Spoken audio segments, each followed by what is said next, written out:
You ask Tiger to solve. This deals with linear equations with one unknown.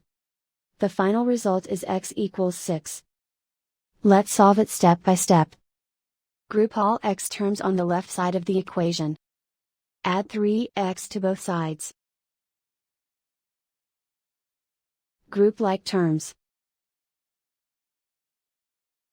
Simplify the arithmetic. Group like terms. Simplify the arithmetic. Group all constants on the right side of the equation. Subtract 12 from both sides. Simplify the arithmetic.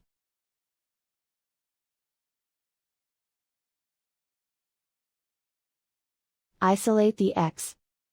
Divide both sides by -4. Cancel out the negatives. Simplify the fraction. Cancel out the negatives.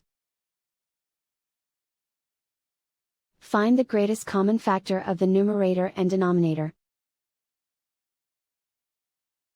Factor out and cancel the greatest common factor. And so the final result is x equals 6.